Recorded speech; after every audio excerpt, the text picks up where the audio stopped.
আপোনালোকে সকলোৱে জানে যে লাপাতা লেডিজ নামৰ যিখন হিন্দী চিনেমা কিৰণ ৰাওৰ দ্বাৰা পৰিচালিত সেই চিনেমাখনে এইবাৰ ভাৰতৰ পৰা অস্কাৰ প্ৰতিযোগিতালৈ নিৰ্বাচিত হৈছে।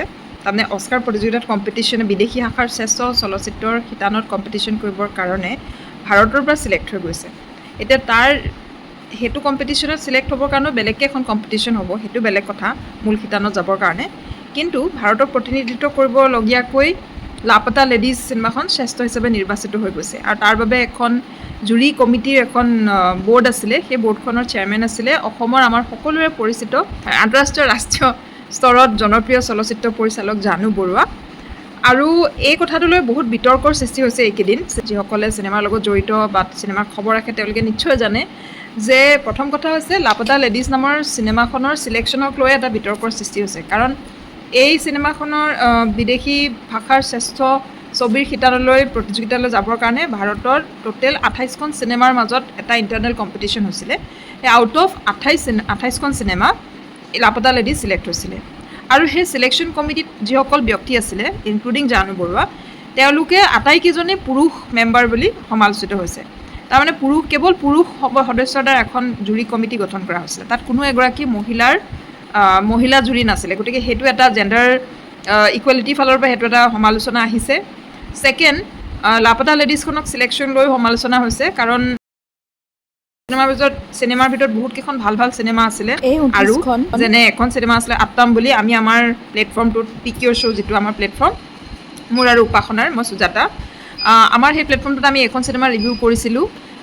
আৰু এখন চিনেমা আছিলে, সেইখন হৈছে এইবাৰ কান ফিল্ম ফেষ্টিভেলত দ্বিতীয় পুৰস্কাৰ পোৱা অল উই ইমেজিন এজ লাইট নামৰ হিন্দী মালায়ালম চিনেমাখন। তাৰ লগতে আৰু বহুতকেইখন চিনেমা আছিলে।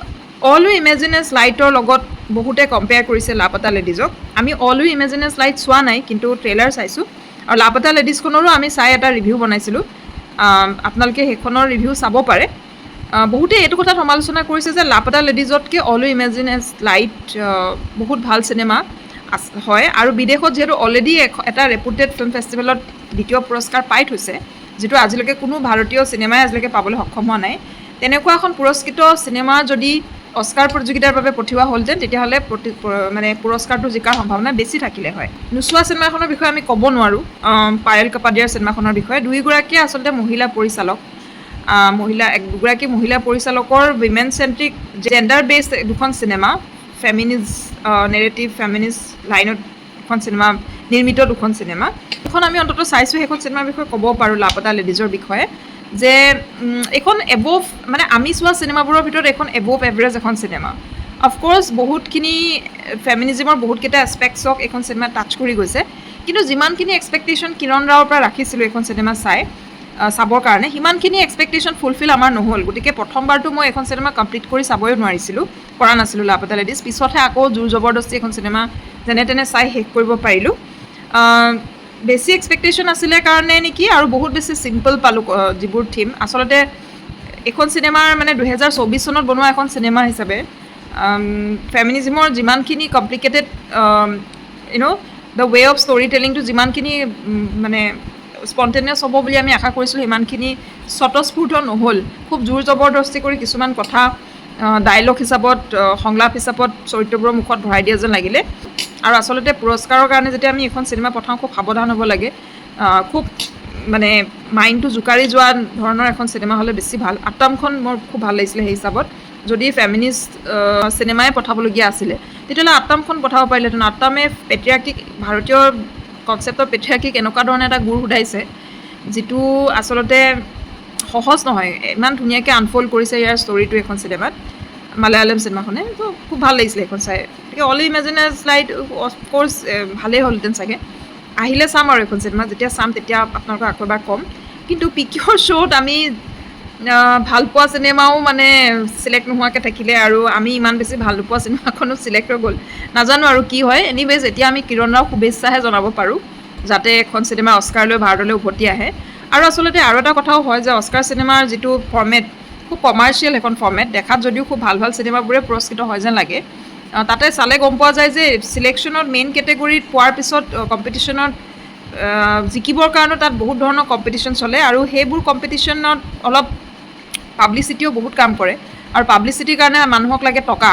আৰু আমি আশা কৰিছোঁ কিৰণ ৰাওৰ হাতত সিমানখিনি ফাইনেন্সিয়েল ষ্ট্ৰেংথ হয়তো আছে যে তেওঁ এবাৰ যদি মেইন কেটেগৰীত ছিলেক্ট হৈ যায় তাত মেইন কম্পিটিশ্যনৰ কাৰণে, তেতিয়া অন্ততঃ তেওঁৰ হাতত ইমানখিনি পইচা থাকিব পাব্লিচিটিৰ কাৰণে এই চিনেমাখনৰ, সেইটো এটা আমি আশা কৰিম।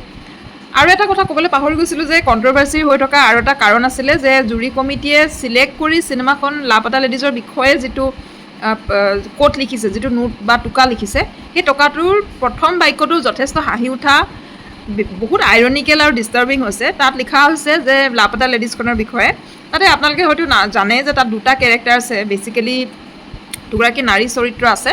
এগৰাকী চৰিত্ৰৰ খুব আমাৰ টিপিকেল সমাজখনে বিচৰাৰ নিচিনা শান্ত শিষ্ট মৰম লগা এজনী ছোৱালী, কম বয়সীয়া এগৰাকী কইনা, আৰু আনগৰাকী কইনা, আৰু আনগৰাকীও কইনা, কিন্তু তেখেতক অলপ বিদ্ৰোহী ৰূপত দেখুওৱা হৈছে, অকণমান নিজৰ অধিকাৰক লৈ সচেতন এগৰাকী তৰুণী আৰু সেইকাৰণে হয়তো লাপতা লেডিজৰ প্ৰথম বাক্যটো লিখা আছে বাইদেউ জুৰি, যে কি লিখা আছে যে বৰ হাঁহি উঠা এটা ডেছক্ৰিপশ্যন দিয়া হৈছে ভাৰতীয় মহিলাসকলৰ বিষয়ে। ভাৰতীয় মহিলাসকলে কি শোষণ আৰু অৱদমনৰ অদ্ভুত সংমিশ্ৰণ নেকি? Is this the way how a woman should be describe? Anyways this is very funny, আৰু সেই বাক্যটোক লৈ চবেই সমালোচনা কৰিছে। বহুতে চেট জি পি টিৰ সহায়ত কেইটামান প্ৰম্পট ইউজ কৰি চেট জি পি টিৰ পৰা তাতকৈ বেছি ভালকৈ লাপতা লেডিজৰ বিষয়ে ধুনীয়াকৈ কথা জেনেৰেট কৰিব পাৰি বুলি কৈছে। এমং অল দিছ কেৱছ এগেইন এটা কথা কওঁ যে লাপতা লেডিজখন ইমানো বেছি দলিয়াই পেলাবলগীয়া চিনেমা যিহেতু নহয়, একেবাৰে বেছিক লেভেলত সাধাৰণ মানুহখিনিৰ মাজত অকণমান ফেমিনিজিমৰ সম্পৰ্কে, মহিলাসকলৰ স্বাধীনতা, নিজৰ জীৱনক লৈ ডিচিশ্যন ল'ব পৰা ক্ষমতাটোক লৈ যদি অকণমান কনচিয়াছনেছ এটা গ্ৰ' কৰিছে, সেইটোও বহুত বুলি ভাবিম আজিৰ সমাজত। লেটছ বি হোপফুল, আৰু আশা কৰিছোঁ আমি ভৱিষ্যতে আৰু বেছি ভাল ভাল চিনেমা পাম। আৰু ভাৰতৰ অস্কাৰ প্ৰতিযোগিতাৰ কাৰণে ভাৰতে যিবোৰ ছিলেক্ট কৰে, ভৱিষ্যতৰ জুৰিৰ মেম্বাৰত যাতে মহিলা থাকে, চেঞ্চিটিভ মানুহ থাকে অলপ, আৰু ভালৰো ভাল চিনেমাখন যাতে অস্কাৰৰ কাৰণে যায়। আজিৰ কাৰণে ইমানেই। আপোনালোকে আমাৰ যিটো পিকিঅ' শ্ব' যিটো ডিজিটেল প্লেটফৰ্ম, প্লিজ আপোনালোকে ফ'ল' কৰিব। আমি আছোঁ ফেচবুকত, আমি আছোঁ ইউটিউবত, আমি আছোঁ ইনষ্টাগ্ৰামত। ফ'ল' কৰক। আমাৰ চোৱা মানুহ বহুত আছে কিন্তু ফলোৱাৰ্ছ বহুত কম। ছাবস্ক্ৰাইব কৰক আৰু লাইক কৰক। Bye bye.